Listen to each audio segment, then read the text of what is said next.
Just because your story might be different than somebody else's, and it might be a different journey to get there, a different way to get there, doesn't mean it can't be done. Doesn't mean you're not where you're supposed to be, right?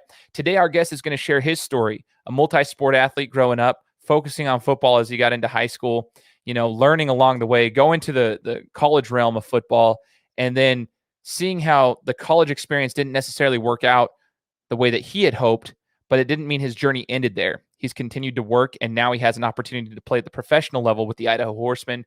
And we're going to share that story today. We're going to learn more about our guest on the Game Time Guru. So, what time is it? Game time! This is the Game Time Guru podcast, where I interview sports figures from all over the world to help deliver a panoramic view on sports. So whether you're a former athlete, one of the crazies, or simply a casual sports fan, this is the perfect show for you as we peel back the curtains and learn from our guests every single week. I'm your host, Shane Larson, and I'm helping you see sports through a different lens. What's up, everybody? Welcome out to another episode of the Game Time Guru podcast. I am your host, Shane Larson.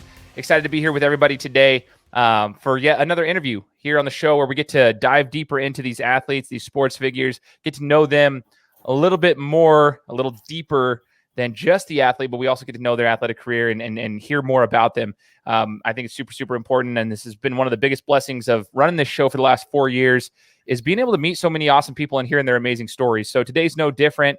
Got to give a special shout out to our guest here. His name is Justin Clarkston. He's going to be representing for the Idaho Horsemen this year, but we're going to get to know all the stuff prior to the Horsemen too. So Justin, thanks so much for joining the show, man. No problem. Thank you for having me. I appreciate it. Absolutely, brother. So you're wearing an LA hat right now. Tell us where you're residing currently and where you're from, man. Okay, so I was born in LA. I came out. Currently, I live in Moreno Valley, California, in the Inland Empire, Riverside County. That's probably more familiar to a lot of people. University of California, Riverside. Yes, I'm in Moreno Valley right now with my mom. I was born in LA, came out here when I was maybe like 7 and been out here my whole life. Pretty much, I still got to rep to LA. Yeah, you got the California roots, man. You're I'm still allowed to wear it. Yeah, for sure. You're representing. It's kind of funny because, I had a guy on my show, Rashad, and Rashad Stribling and I had a conversation about sports culture in LA compared to that in Idaho because he's from LA. Born and raised there, and then he went to school here at Boise State. He and I connected here, and then we had a good conversation about it. Talk to us about that real quick. I want your insight as an athlete and just growing up in California. What's the sports culture like there where you're at? Man, so it's crazy because I also went to college in California in UC Davis in Northern California. So I feel like I got a piece of both. Oh yeah, Southern California. I just feel like everybody here is just dogs, It's just like if you're not ready, it's gonna be known by the other person you're going against, type of thing, Like it's just like a thing that they can like smell it, I guess, they can sense it, that it's just a different atmosphere, And like so when I ended up going up north, we're probably gonna get into that later, but when I ended up going up north and just talking to those guys about how the Bay Area was, it just felt like the same thing, like it's the same atmosphere, like everybody was trying to go out and go get it, like everybody was working, everybody was grinding to get to where they wanted to be, type of thing. So I just think it was really intense. And we always get these comparisons about how the difference between like California athletes and Texas athletes, like how much better like their opportunities are, like the resources they have, the fields. But it always comes back to the thing that people always say, that California athletes are, I'm a little biased because, I'm a California athlete, but I would say, we're probably better than the Texas athletes. We have a lot of like, and it's just a lot of guys like, for example, like Devontae Adams, like, he's from California. It's just like, that it's awesome because there's shots fired, I'm sure, from the people that are listening here. Like everybody listens from all across the country here. Now I'm putting you on the spot here because I'm not firing no shots. I'm just saying, let me double back real quick. Like they would have said the same. They would have said the same thing. You feel me? No, I feel you, dude, and I like it though. I think you got some confidence with the California athletes, and I think it's overlooked a lot from the national perspective, right? I'm sitting here in my current position. You know, I'm a Blitnikoff Award voter, so I get to do a lot of the media stuff with the national scope. I run a show for Ohio State, so I'm well kind of engulfed in the Ohio State Big Ten kind of realm because I'm a huge Buckeyes fan, all that stuff. So I see I see sports and football specifically from a deeper angle all across the country, and I hear it all the time, not just from the Big Ten people, but I'm hearing it from the SEC squads. California and the West Coast so overrated, right? Or they can never do anything. USC's too overhyped. All these guys too overhyped. So what do you say to them then after knowing what you know, being where you're at, and hearing what they say about the West Coast and the Pac-12 and all that stuff and all these weak teams out here? What do you say to them? I just think you got to be here to see for yourself type of thing. I just think, obviously, I can't speak for that because I've never been, but just hearing that all the time, I just think you gotta experience it yourself before you can say that. You know, dude, I'm right there with you, man. I actually do agree with you on that. That's why I wanted to hear it from you, because I tried to back it up. I'm like, listen, I've done a whole mini series on the OG Ducks from like the OG Ducks, which are like a team out of I believe they're out of the Inland Empire. I believe that's where they're from. Oh, you're good. Hey, yeah, this dog barking next door. I feel it. Hey, that's just part of the live recordings that we're doing, man. This is what we're doing. We're having fun with it. But yeah, I mean, just being in there, Justin, kind of like covering some of the teams, like the OG Ducks, for example. Hank Bachmeyer from Boise State played for they were the Inland Empire Ducks, I believe, at first or whatever. It's a youth organization going up before they get into high school, and seeing how unbelievably skilled and talented these guys are at a young age and how competitive they are and how serious they take things. And then they get into the high school realm where they're playing for like the St. John Bosco's, the Mater Deis, those types of schools. Like you see the athletes there. There are athletes that are unbelievable out of California, out of the West Coast, but people they see one thing and they see a college here and there and they forget that really quickly just because they see the national scope and they're like, oh, well, they're not the Alabamas. They're not. Okay. Very few people are the Alabamas. First off, that's why they were, they're a powerhouse that they are. But that doesn't mean you don't have unbelievable athletes out of California. That's all I got to say there. I always try to stand up for them.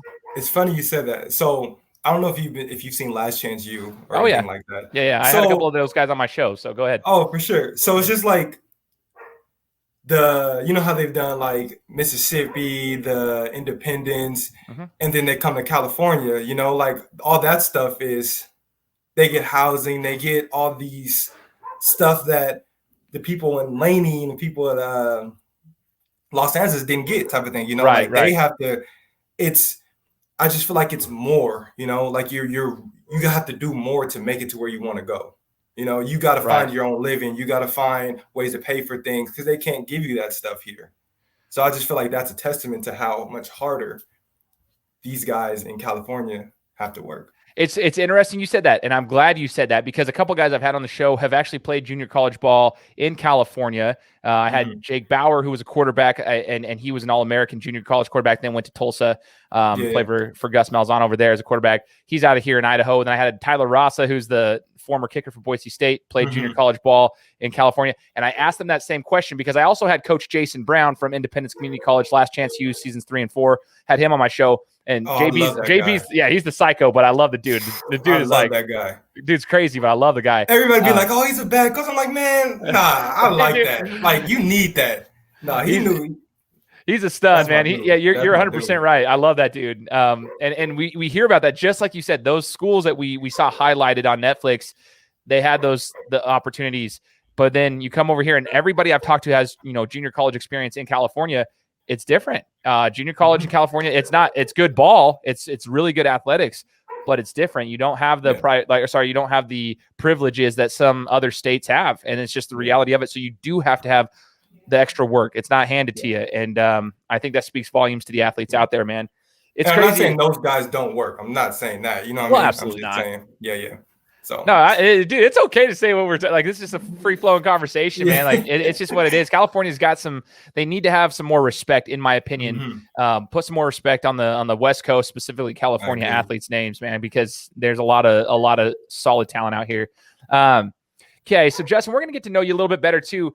Growing up in California, did you always play football first off? And if not, like what other sports did you compete in? Like when did you start getting into the sports realm, man? I've been playing sports for as long as I can remember, basketball, football, baseball, all of it, I've played like flag football. Actually I have a funny story about that. So I can't remember how old I was, but I have an older brother. We're a year and a half apart. And when we first moved down here, my dad had put us in flag football.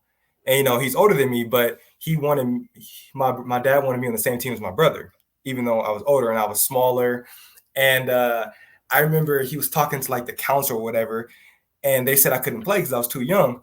And it was like he was like, all right, how about this? I'll bet you, right? If anybody can get his flag on this next play, he won't play. He'll be off the team. So I didn't know about this, right? Until it happened. He gave me the ball, and I just scored right away. And then I saw him talking to the people in charge, and it was like, well, so that was the bet. So I ended up continuing to play on the team. Long story short, but that was like my first experience in football. And then I ended up playing tackle football as I got older. It's funny because high school is my first year playing wide receiver. Freshman year, I was on the O line, D line, my whole time in Pop Warner. So that was an experience. I hated that. I remember I used to cry to my mom, be like, "No, I don't want to. Like, please don't make me go. Please don't make me go." Like I used to act like I was sick all the time. I would try to get out of all of it, So back then I hated football because I was like, I don't want to be here. I'm forced to play a position I don't want to play. I want to focus on basketball, right? So that was my sport. Basketball and baseball were my sport. Basketball more. Baseball was cool, but I thought baseball was a little too slow for me. So I had to. Baseball was really fun, but what I'm saying, it just wasn't for me. I played baseball up until like 8th grade, then I ended up stopping. But basketball was my sport. Like I loved it. I loved the how it was personal. I loved how everybody could see everything. No one could hide. It was just more one-on-one, more fan related type of thing. You know what I'm saying? Totally. But then so I played basketball and football all the way up until high school. When I got to freshman year of high school, that was the first year I didn't know what position to play. Like I had no idea because I was like, this is my first time having a choice. I haven't played anything else, but I'm kind of tall, so I don't know what to do. So my friend's dad was like, so he was my basketball coach growing up, and he was just like, all right, go ahead, you go play receiver. I was like, okay. So then freshman year, I played receiver, and the rest was history. It's all she wrote. And then basketball, I played all the way up until senior year. I loved basketball. That was my sport. I had great experiences, great coaches, but football was just the thing that took me further. So like I said, the freshman year was that was the first year, and then after that, sophomore year, just straight to varsity. Got these experiences. My sophomore year, first year on varsity was it was an experience because I played, but I didn't really get the ball. It was just I was just kind of there, so I really got to see everything and see how much faster it was, how different it was than freshman. But it was a good experience, and then I ended up like you said, the rest was history. Plays junior and senior year, and guys, allow me to take a second and tell you about Sportsepreneur.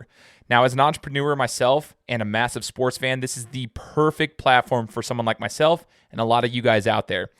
It's a content platform where sports and entrepreneurship collide. Collaboration and content marketing for the entrepreneur with a sports passion, just like me and you. I connected with their founder a couple years back, and I'll tell you guys, we have a massive connection through sports and entrepreneurship, and he's just an amazing guy, and their team is absolutely incredible. The team at Sportsy creates content for you and with you. Their content, which lives at sportsy.io, includes stories like the missteps of the NCAA, an in-depth article on esports, and how to bring people together, which is also one of my favorite things because I always tell you guys sports bring people together. Now, Sportsy also features amazing guests on their podcast, including Thad Matta, AJ Vaynerchuk, and Colin Jones. So be sure to subscribe to their podcast on Apple or wherever you listen to your podcasts. And here's the thing. The team at Sportsy thinks that every entrepreneur that is willing should have their own content platform, and they want to help make that happen. So if you're an entrepreneur that's looking to start a podcast or build a website, write blog posts, or design social media posts, then you have to reach out to the team at Sportsy. They make content creation accessible. Sportsepreneur, the content platform where sports and entrepreneurship collide. Learn more at sportsy.io or connect with the founder on Twitter at Eric_Kaz. That's ERIC_KAZ. Mhm. That's crazy, man. Just hearing the background, with a lot of athletes, and dual sport athlete, multi-sport athlete, I should say. It wasn't just dual. You're playing 3 different sports competitively, going through the whole realm. And it's interesting that, it was in high school where you decided, you were able to play the position you wanted. I actually had a similar experience. I mean, football was actually my first love. Then it was basketball and boxing. And football was like the sport I was the best at. I'm only 6'2", but I have great hands. And that's the thing is, like, I would never drop a pass. Like, that was my biggest thing. But the problem was they put me, because I was naturally bigger when I was younger. Like, I was a 90 pounder and when I was in the 4th grade. And so they're like, put offensive tackle right there. So like, exactly. and that's what I played. And I lost the love of it, man. I really did. I lost the love of it as we kept going and going and going. They finally put me at tight end when I was in 8th grade, and that was a blast. And we finally started putting some things in for me to be able to get my hands on the ball, because I wasn't fast enough to be a receiver, but I was, athletic enough to be a tight end and do my stuff. But I just lost the passion for it. And then I started focusing on basketball as I got into my sophomore year on, and boxing. But I had, it was a similar experience though. And I think that happens to a lot of kids, but what your story kind of shares here, Justin, is if you're patient with it, and you still love the game, keep going, because you never know. Like, when you get into high school, it's different. When you start getting into the older ranks of sports, especially in football, you might have an opportunity to play the position that you wanted to actually play, which not just sitting there on the line. Not saying that's bad. You got to have offensive and defensive linemen. That's obvious. But if your passion is something else, like a skill position, and you can do it, keep being patient. Here's the other thing. You're 6'3" currently. Were you always that tall? Like, were you always the tall athletic one, or because you played basketball too? Or when did you hit your growth spurt, or what was kind of like your stature going through high school? So I started getting tall the summer from my 8th grade to my 9th grade year. That's when I really started growing. But then I was always, like you said, I was always a bigger guy, So in basketball, I was always the 5, the 4, always in the post. I wasn't the tallest guy, obviously, but I was bigger. So, and then also I obviously helped with football, playing receiver. But I started getting taller as soon as I graduated. As soon as 8th grade was over, summer, I started getting taller. It's just instantly. It's just like, it was crazy. And it's funny because, like I said, I have an older brother, and he's gonna kill me for this. He's like 5'10". He want to say he's like 5'11", 6 foot, but that's not true. Of course. I promise you that's not true. So, but it's funny because my dad also has a younger brother, and it's the same thing, like the height difference. Like, my dad was like 5'10", my uncle was like 6'4". So it's funny that it's just repeated for me and him. Don't know, but that's how it was. And like our grandpas were both 6'5". It's crazy. But it's just, I get to just skip that generation. Oh man. Okay. Not saying that's a bad thing to be short, but I can see why he might have a chip on his shoulder a little bit. Yeah. Got to wear the 2-inch cleats to get over the 6 foot mark. Exactly. Dude, that's awesome. So you're the athletic one, but you got into the receiving position, playing in a skill position relatively late, so to speak, into the career. So I'm curious what you had to do. You mentioned going to varsity sophomore year of high school, playing receiver, getting to understand the speed of the game.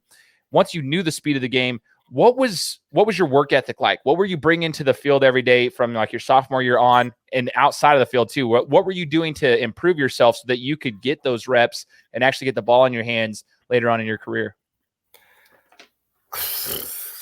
Honestly, so growing up, I hated getting. What's up? That's my cousin. You want to say what's up real quick? Important call. It's an interview. No. Tell her welcome to the Game Time Guru podcast. There we go. Welcome to the Game Time Guru podcast. Thank you. I'll say something in a second.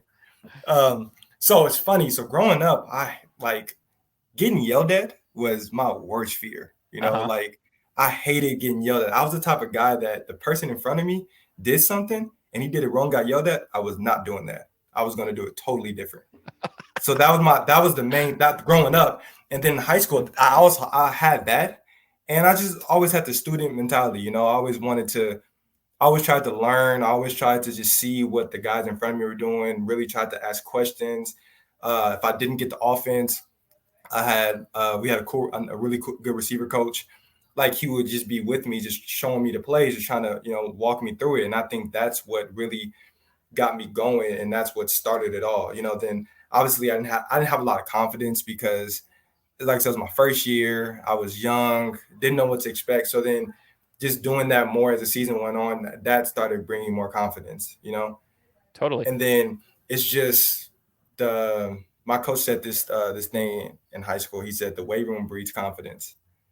So, and I just think was another thing that, that started it. It's just when you're confident in yourself, when you feel like you can do these things, that's really all you need, honestly. So that's what I just never liked getting yelled at. And I always wanted to be better. I always wanted to learn. I dig that, man. It's really cool that you say those things. You were a student of the game. I think so many people, like I coach right now for club ball. We're a traveling team, and a lot of the young guys are 16 years old. They're still, at this point, some of them are still trying to figure out, like, they're super athletic, but they might be afraid to ask questions. And I think what you just said there was like a beautiful thing to say, is like, you got to ask questions. If you don't know the play, or you don't know where you're supposed to be here, you can be the most talented player in the world, but when you have to run a set in basketball, or you're running a play, you got to have leverage on certain things and do certain things in football. Like, there's the little nuance of the game. It's okay to ask questions. Like, that's you got to ask questions. Kobe Bryant asked questions through his entire career. Everybody does. Like, everybody asks questions. The elite players do, and that's how you get better. And I love the fact that you mentioned the weight room.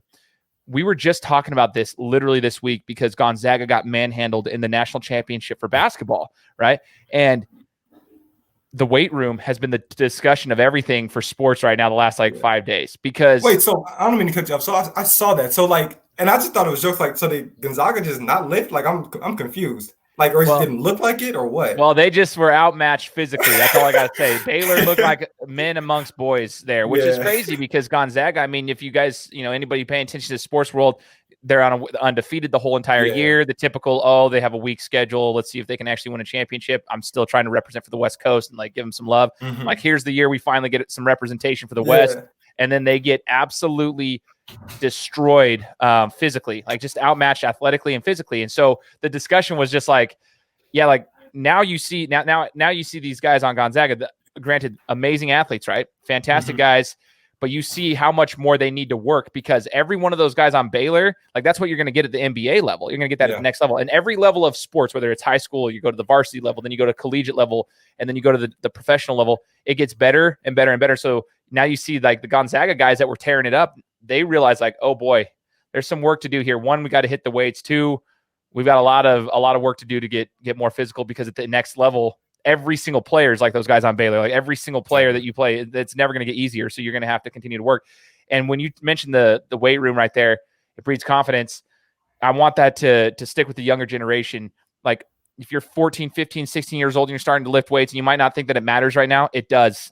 First off, it builds a routine and consistency, but it translates over to the field. Now, I want to ask you, Justin, lifting weights, how did that, hitting the weight room and doing those things, how did that transfer specifically to your game on the field? Is there a specific example of how that helped you? So it's funny because, the Game Time Guru podcast, I'm gonna keep it 100 with you. I actually did not. I was one of those guys who was afraid of the weight room. You know what I'm saying? Yeah. I was always bigger than everybody.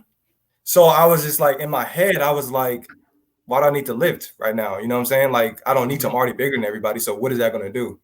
So I had that mindset pretty much all throughout high school.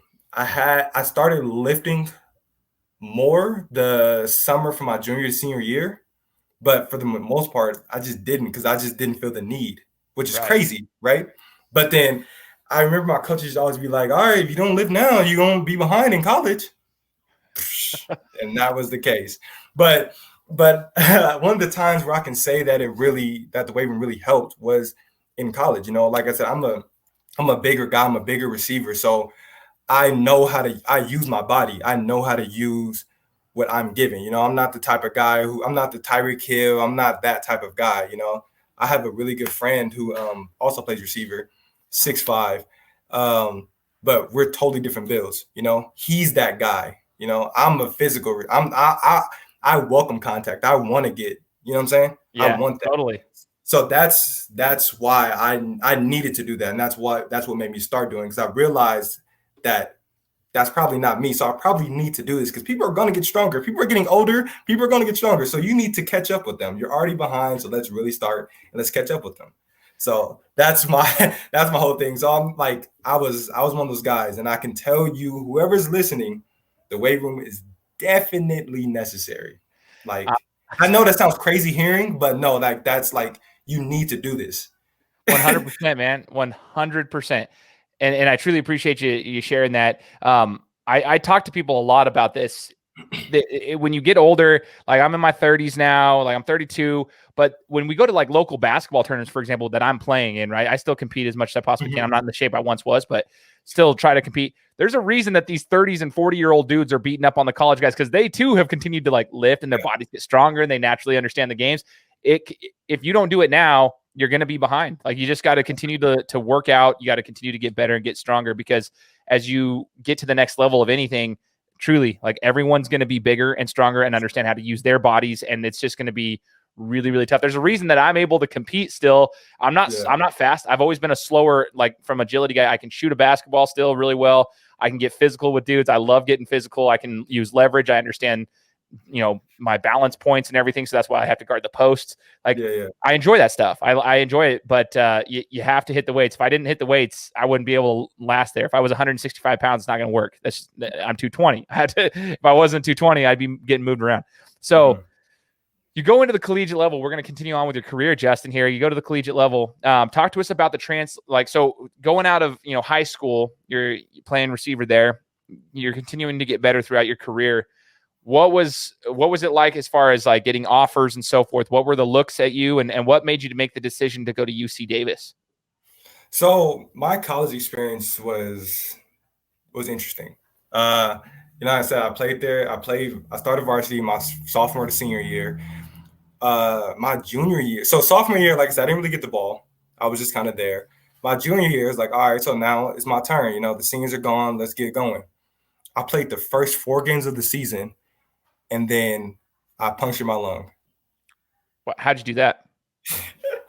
So we was playing King High School. That was the 4th game of the season, I think. So I'm playing King High School, Martin Luther King High School out of Riverside, California. Quad Lennon went there. Shout out. Okay.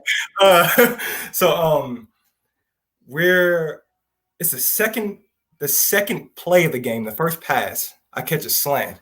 I catch it. I just take a hit. Boom.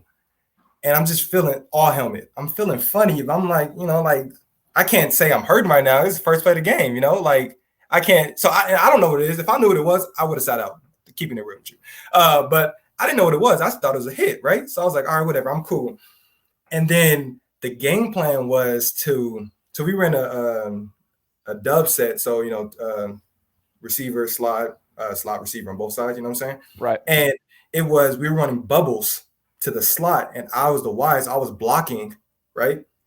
And then my boy, the slot, he would catch the ball, get some yards, but then hit me to fall forward, right? Yeah. So I got hit the first play of the game, and I'm already feeling funny. And then he's just pounding me the whole game. We're doing that multiple times, so he's just running into me, just keeps pounding me. So I'm like, man, like I'm like this is killing me, right? I don't know what's going on. I'm still going because like I said, I don't know what's going on. Halftime comes. I can't sit still. I can't. If I'm not walking around, I can't breathe. So I'm like, man, this is crazy. So everybody's like, Justin, you good? I'm like, yeah. Like, and this is an intense game right now. Like, I went to Citrus Hill High School and Martin Luther King. We shared the same street, Wood Road. So it was like a huge thing. It's called Battle of Wood Road. So it was like, okay. It's a big game. And we had beat them the first time we played them my sophomore year. But then there was a second time we were playing them at King. And it's a whole thing, like their quarterback ended up transferring the year after. So our quarterback my junior year was their quarterback last year. Okay. So it was like we can't lose this game type of thing, So I'm like, yeah, I'm good. Knowing something's going on because I can't breathe. So we're still going. I'm still catching passes. And then third quarter comes, going. I take one more hit right before the end of the third quarter, just from my friend, my teammate, because he's still running into me because he's still falling forward, right? Naturally, and I'm done. I end up going to the hospital, leave the game early. I get a call saying that we lost on a Hail Mary. Oh, And I'm like, what the heck? So like I'm in the hospital and they told me that I cracked my rib and punctured my lung. And I'm like, what? Like I never thought this would ever happen, right? So long story short, it said it collapsed like barely anything. So they said it should like come back on its own, which it did. So they didn't have to do anything. So I stayed in the hospital all weekend, and I came out and I was fine. Like, but I was out the whole season. I was out the entire, so I missed my whole junior year because of that injury. wow. So then I had came back the semifinals game. We won CIF that year. I came back in the semifinals. That was the first game I played. I didn't do anything, but I was actually playing. Yeah. But then, the CIF game, that's when I actually started getting the ball more. But, so that was my junior year. So I didn't even play my junior year. And then senior year, that's when, I did my thing. And that's when we lit it up. So then up until then, before then, I had a bunch of people come to talk to us because it was at my high school. We had a big time. We were big time. It was me, friend Jacoby, friend Scooby, Jarrell, Jason, Dewan. We were all like that. We were all 6 foot over. Scooby went to Fresno State. My friend Jacoby went to UMass. Like we had all these guys, so people were coming to see us, right?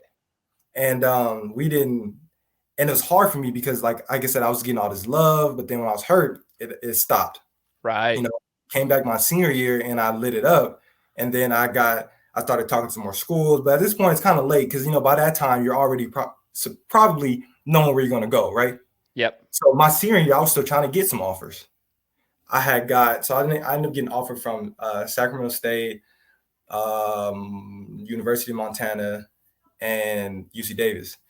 So then I ended up deciding to go to UC Davis because it seemed like the best fit for me. I liked the coaches, I liked what they were doing, and so that's how I ended up coming to my decision. And it just seemed like they were really messing with me. So I was like, I want to do this.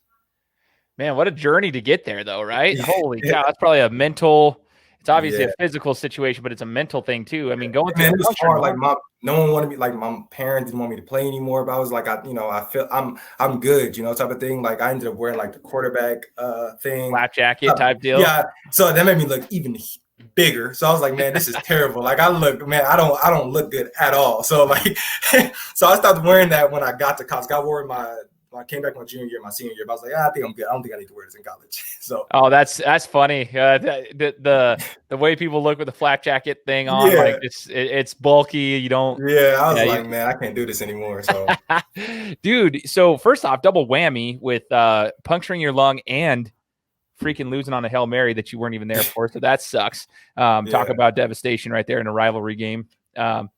Second off, it put a little hiccup on your recruiting process. And I think that a lot of athletes probably have similar stories or maybe are going through something like that. Maybe they tear their ACL or they have an injury that's going to put them out during their sophomore, junior year. And all of a sudden the offers kind of slow down and you've got 1 year to kind of prove yourself and try to stay healthy for that matter. And that's just the reality of sports, right? That's just kind of the ball you're given, right? I mean, it's just that's the card you're dealt, if you will. Yeah. And you went to UC Davis, though, which actually, for those who don't understand, UC Davis is a solid school when it comes to football. I think they're a solid program. I mean, they've been growing, doing a lot better. I want to know, what was the transition like going from high school, the speed of the game? What was the differences in the game of football from high school to the collegiate level? Man, young guys who listen to this, I was talking to my friend about this the other day. You think you're ready with the conditioning and you think you're conditioned, but you're probably not. You're probably not. I didn't know that. So I thought I was running. I thought I was doing the right things. I get there. We were doing like 10-yard sprints and it was killing me. I was like, nah, this y'all 10 yards and my 10 yards is totally different because this is not 10 yards. Like I'm way too tired for just doing 10-yard sprints. That's the main thing, was the speed of the game. You know what I'm saying? How fast everything was moving. I was like, what? Like I had no idea. That and learn the plays, like I ended up redshirting my freshman year because I was like, man, because I had the talent to play, don't get me wrong, but it's just I couldn't learn the plays. I couldn't keep up because there was so much going on. That along with school, being away from home, you know, and it was just like, man, this is crazy to me. I for sure need a year to Oh, let this sink in. for sure. And that's a really good point. I'm glad that you were honest about that, because college, like high school, like it's important to, like, I'm going to tell everybody out there, it's important to go to school and do your thing, but people don't take it that seriously, because you can pretty much pass high school with flying colors as long as you just show up from time to time. Exactly. Like that's just the reality of it. And people are going to hate on me for saying that. I don't think that's the way to go, but that's kind of how it works. Like you can go as long as you show up to class, you can usually pass a class and do minimal work. And that's just reality. But you get into the collegiate level, you're a student athlete. You are required to meet academic standards. And that's a whole nother ball game. First off, you got to do your schoolwork. Second off, you're talking about that. It reminds me of when Keikoa Nawahine, who was the former safety for Boise State, he's talking about when his conditioning for spring ball when he came in, and he's like, I'm going to run with the seniors, like the upperclassmen, and they're doing stadium decks. And he's like, dude, I was dead after 2. I was like, I'm not even going to make it with the freshmen. Like, I don't even know. It's similar stories. So that's why it makes me laugh. But let's talk about the plays, man. Tell me, like, maybe just give us an example, a specific example of like a play call. If you're a receiver, you're listening to the quarterback call the play in the huddle compared to a play call in college. What's the difference in terminology, and maybe just something that you're trying to figure out yourself? Because that is a difference. You're used to one system for the last 4 years playing high school ball. All of a sudden, you're going over to the collegiate level. What's a specific example for like maybe a play call? Man, in high school, we had like our play calls were just 99 goes, 95, 94, you know what I'm saying? And you just knew 94, 84, which side was which, you know, even and odd. Man, I get to college. I honestly, it was like sentences, right? I can't even tell you a play because it was so long and I don't remember.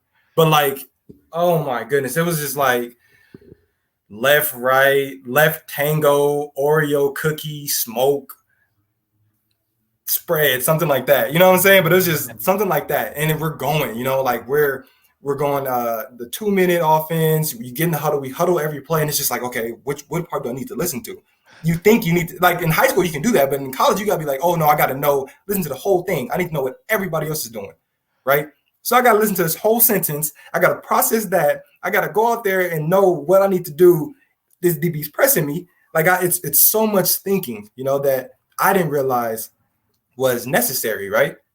I did not realize it was that much thinking. So then after that, I was just like, man, this is so much more mental than I even expected. In high school, I didn't have to deal with any of this. I just went out and played. I didn't have to think, you know? Yeah. So like, it's really like the mental game is just as important as the physical game. And not even just like the play call. It's just like your mentality, how you think about things, how you go about things, how something happens, how you have to get over it, forget about it. That's the last play. You got to get focused on this next play type of thing, you know? Like if you're not mentally strong like that, that's going to weigh on you. That's going to get you.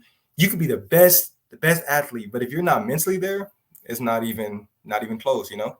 For sure, man. I love that you said that. I mean, I think we can all relate too. Like growing up playing, you know, in the Pop Warner / like for us, it was Optimus football. It's like rooftop 42 blast on 2. Ready, break. Okay, cool. Yeah, we got rooftop 42 blast. Super simple. And then you get into the high school realm, it's a little bit different. Then you start listening to the college plays, like, okay, pro right, Z wiggle, 328, H swing on 2. Yeah, it's okay, just like okay, and that even is elementary. That's like an elementary, like I heard Z wiggle. I know what I'm doing, like type of thing. But like, man, yeah, you're looking at you have to understand the athletes are not dumb jocks. Like you actually have to process plays and understand where you're supposed to be as well as be athletic enough to execute the plays to a high level. So I'm glad that you shared that, because for those athletes out there, remember you're gonna have to watch film, condition yourself, and understand, like, maybe ask the coach for a playbook. Most of the coaches will be able to give you playbooks in the offseason as you're coming into your freshman year, going to a new school. Like, study it. Like, understand the playbook, man. I got the playbook my senior year. I was like, I was like, man, I need to look at this. I threw that mug away. I was like, I don't need to look at this. Let me enjoy my senior year before I leave. No, you need to study that. Whenever they give it to you, that's when you need to start studying. Yeah.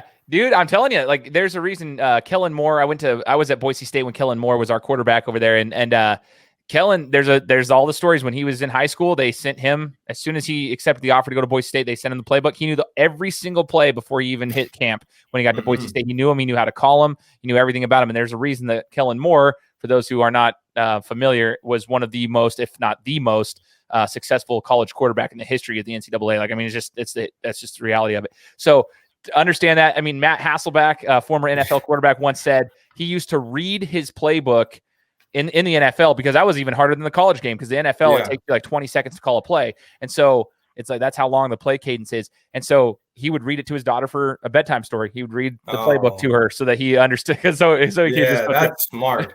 So just do those little things. Like that. So Justin, how did the college career end up for you in a nutshell, just so we can get to the professional level, because that's the bread and butter of the interview, is getting to see what you're doing here with the Horsemen. But how did your college career end? Was it what you thought it was going to be, and what did you learn from your time at UC Davis? It didn't end the way I thought it was going to be, honestly. My time at UC Davis was tough. I think it taught me a lot about myself. I think it taught me a lot about like how to deal with situations. Just outside of football, just the UC Davis in general, it's a great school, but I had so when I had first got there, my dad ended up passing away when I was like when I was a senior, like right before I left, right before I graduated, my dad ended up passing away. So it was just a lot going on, like with school, football, and just personal life. Like I just feel like I never really got going, like I redshirted my freshman year, and then my redshirt freshman year, I redshirted my first, and my redshirt freshman year was the year I actually played. I was feeling myself. I was doing things in practice, and I was showing that I could be the guy. I could be this guy who could, who could be reliable. And then, I ended up playing. I ended up getting hurt my that year, and then I ended up having to medically retire. So I didn't finish my time out there because, like I said, I had to medically retire. It wasn't up to me. If it was up to me, I would have kept going. But that's what they came up with. So it is what it is. That's in the past. But then I just have to focus on school. So that's another hard thing because I don't have the thing that I need that makes me feel connected to my dad, my family. I don't have that anymore. That's gone. Right. So it's like, what do I do now, type of thing. So I'm struggling with school. I ended up graduating. So that's the main thing. But it was hard. It was a hard fall journey. Like I had to really battle. I had to really dig deep within myself to figure out who I am. What am I here for? Why am I doing this? Am I doing this for me, or doing this because everybody say I need to? But it all worked out in the end, and that's how it was. It is what it is, and I'm not disappointed about my time. I don't regret it. I learned a lot on and off the field.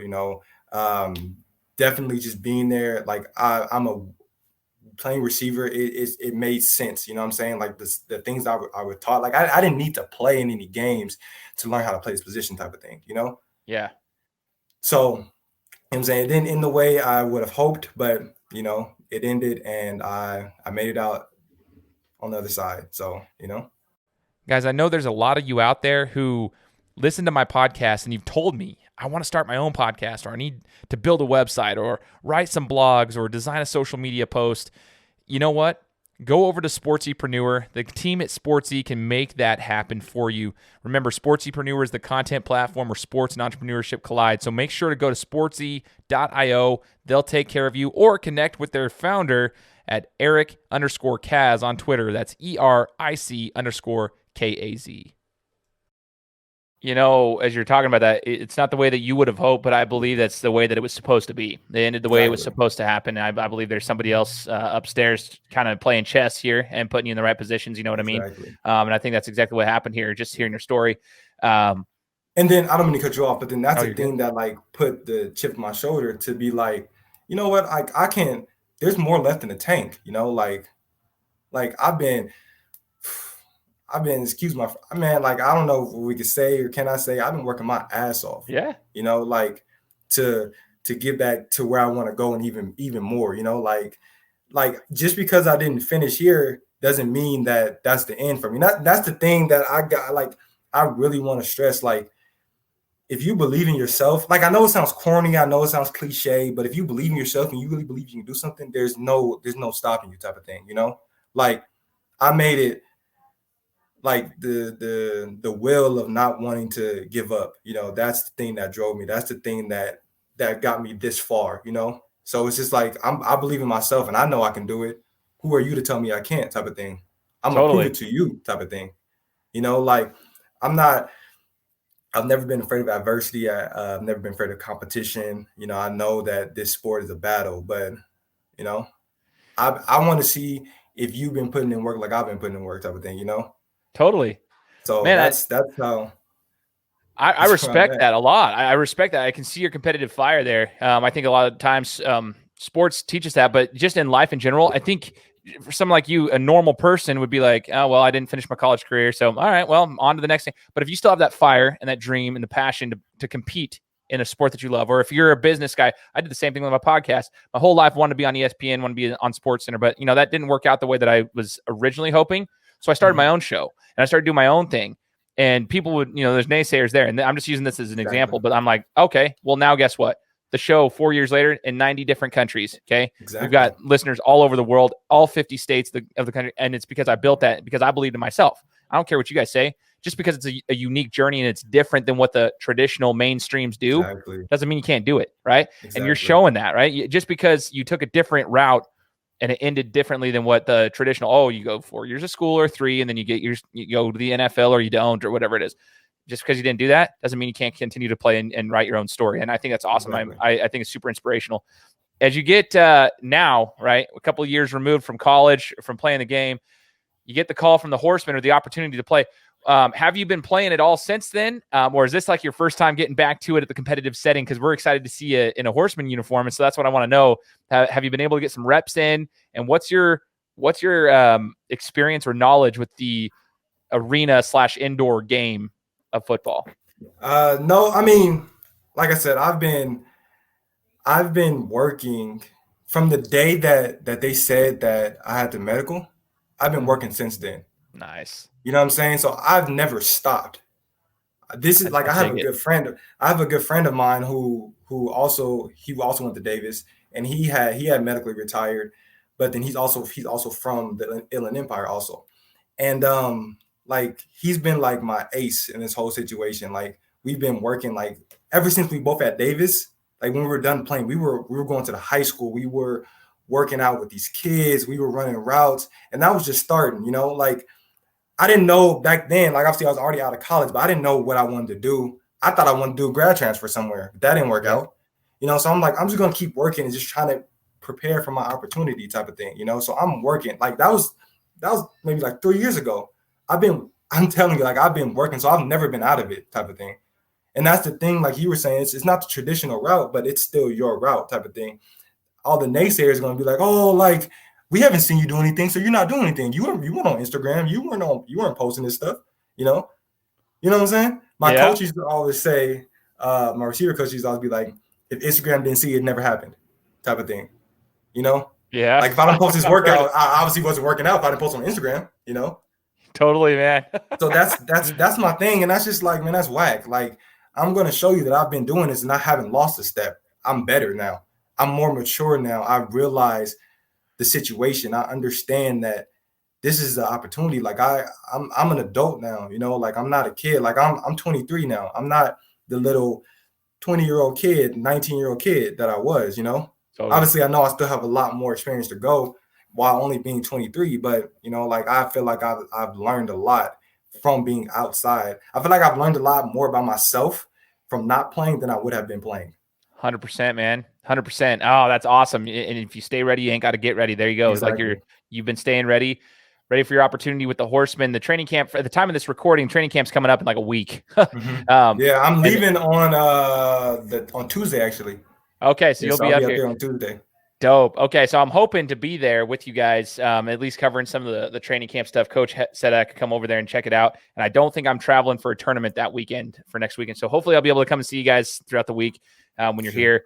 But when this airs, obviously training camp will be at least completed, or we're almost ready to start the season actually at that point at the end of the month. But I am curious, as a Horseman fan, and we're trying to get more exposure for the Horsemen here in the Valley. I mean, you guys, it's a blessing to be here in Idaho specifically because of the pandemic I mean, it's not as restricted as a lot of the other states that you guys might be playing in, right? So you can get 1,000 or more fans into the stadium compared to maybe like Washington, where they're going to be on lockdown. It's going to be very difficult to get people in the stadium. So anyways, at least we got people that can come, and that's what we want, is people to be there and show, support for you guys. But we want to know what we can expect to see from you, Justin, in a Horseman uniform. Oh man, I'm gonna just give it everything. The type of thing is just like making every rep your last. Like I'm somewhere, I'm not where I want to be yet, So I'm grinding, like I'm working. I'm not, this is business, I'm not here to, I want to take it all in. I want to enjoy it, but man, I'm itching to start. Like, it's just like, what to expect is I'm giving it all. Like, this is going to be, like, I'm never, like, what I'm saying? I'm gonna be working like I've never been anywhere. Like, this is not, it's not high school, it's not college. It's a totally different ball game, So that's what to expect. Like, I don't know how you take that. I don't know how anybody's going to take that, but like, I'm working. That's what you can expect. Like, I don't know, obviously, training camp, that's one thing, I'm a work, and I'm gonna put myself in the best situation. I can't guarantee anything, but I guarantee that I will work, and I will try my best foot forward every day and try to be where I want to be at. 100%, man. I'm excited to see you play, dude. I'm excited to see you, lace them up again, put the helmet on, and get out there and get physical and get moving. It's going to be fun. The team is really exciting to watch. The guys are super competitive and super talented, for that matter. We've already talked to the quarterbacks on the show. I mean, that quarterback that battle is going to be crazy. Just going into, I don't even know what to expect from that. But I mean, we've got across the board. I'm talking from the defense, the offense, everything. I mean, you guys are so talented. There's a reason that it's a championship team, and it is a professionally ran organization. Like, coach does a great job running it as such. And I mean, I'm telling you, like, it's different. It's not just some rinky dink indoor football that people are like, okay, cool, whatever. It's not semi-pro. No, it's a professional team, and it will be ran that way. And I can promise you, if you put the work in, yeah, it's going to be work. But if you're putting the work in, it will be noticed, and it will set you guys above the rest. So here's the other thing. Have you been to Idaho before, or is this your first time coming? This is my first time in Idaho. This is my first time in Idaho. We have played, I think, Idaho State, but I wasn't traveling, so I've never been to Idaho. I've never been. And even if you did, like, Idaho State's in Pocatello, we don't count that. It's totally different. So no. We don't count Pocatello. I'm just kidding. If anybody's listening to Pocatello, which I know I got a lot here, I apologize, sort of. But we're in the Boise area. I mean, this is Nampa, Boise area, Treasure Valley of Idaho. What are you excited about Idaho? Like, let's just talk about that, because it seems like you're just another Californian coming to Idaho. We've got all of them coming to Idaho. But I want to know what you're excited about for coming here and checking out Boise. I'm excited to be a new atmosphere, like, I'm excited to see what Idaho is like. I don't know what to expect. I hope I was talking to coach, and I was like, yeah, so what's the weather going to be like? Cause I know it snows, right? It snows, and it can be all 4 seasons in a day, basically, is what it can do. I'm hoping it's sunny, because that's what I love. I'm used to that. 100 degrees, whatever you want. If it's sunny, I got you. But I've never played in the snow. I know it's indoor, like, but just practicing. I've never even seen the snow before. Honestly. Wow, really? Well, there's a good chance then, man. I don't know. Like, it could be 75 degrees and sunny one day, and the very next day it's snowing. Like, it happens all the time. And I'm not exaggerating. I hate the Idaho weather. It's very bipolar. If you could kindly bring the California sun here, that would be awesome, because we need that. I'm like, the weather, it's hit or miss, so you'll never know. But maybe we'll get to experience some snow during the time that you're here. Justin, I hope not. No, I'm hoping not as well. But just for a one-time experience, just to practice in it and get used to hitting with the cold weather. Then it's a whole new ball game there too, because you don't want to catch the ball because it hurts just to catch it, hurts to hit, hurts to block. Here's the deal. I got to ask you one last question. Are you a Lakers or a Clippers fan? That's funny. So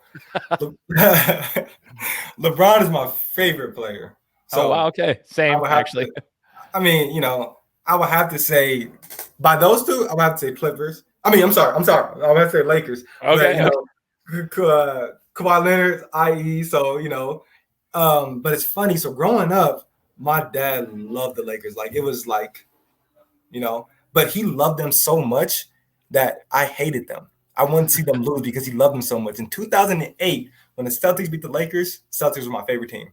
I love the Celtics because of that. They were beating the Lakers type of thing, I love Kobe Bryant's a phenomenal player, but I hate the way my dad portrayed him. And it's like, I want this guy to lose because of this, so you can shut up type of thing, I'm tired. This is annoying. I want the Celtics to beat them, but I would have to say I'm Lakers over the Clippers right now. Okay. A little backstory there. I love that, dude. Oh, that's funny. That's freaking funny. I have to say I'm Lakers over the Clippers. Nice. Okay. I like that. I respect that. I'm a Jazz fan, so I just like to ask other people what their takes are. they look. We'll see. We'll see. I'm knocking on wood, man, because this is the most successful they've been in my entire life since I was in fourth grade.